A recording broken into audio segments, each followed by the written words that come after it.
மழை வரும்னு சொன்னாங்க. ஆனா வானம் இன்னும் அமைதியா தான் இருக்கு. அந்த கிராமத்துல மழை இல்லாம பல ஆண்டுகள் ஆகிவிட்டது.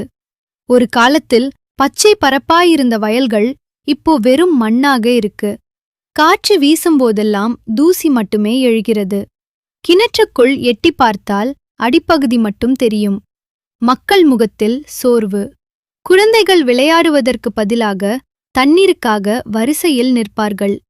ஒவ்வொரு மாலையும் ஒரு கேள்வி, இன்னும் எவ்வளவு நாள் இப்படி?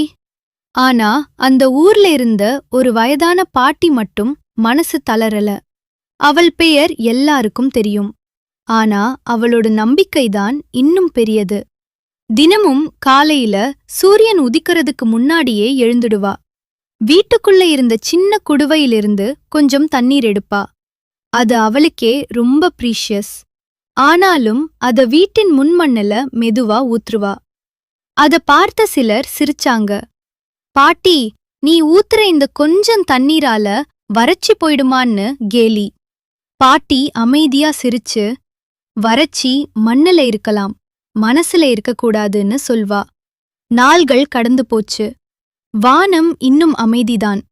ஆனா பாட்டி ஒரு நாளும் விடல. ஒரு காலையில் அவள் வழக்கம் போல தண்ணீர் ஊத்தின மண்ணு சின்ன சின்ன ஈரமா மாற ஆரம்பிச்சது. முதலே அவளுக்கே நம்பிக்கை வரல. கையை வைத்து பார்த்தா உண்மையிலேயே ஈரம். அந்த இடத்திலிருந்து சின்ன குமிழ்கள். அவள் அதிர்ச்சியோட பின்னாடி நின்றா. சத்தம் கேட்டு மக்கள் ஓடி வந்தாங்க. மண்ணுக்குள்ள மறைந்திருந்த பழைய ஊற்று வெளிவந்திருந்தது. கிராமம் முழுக்க சந்தோஷம்.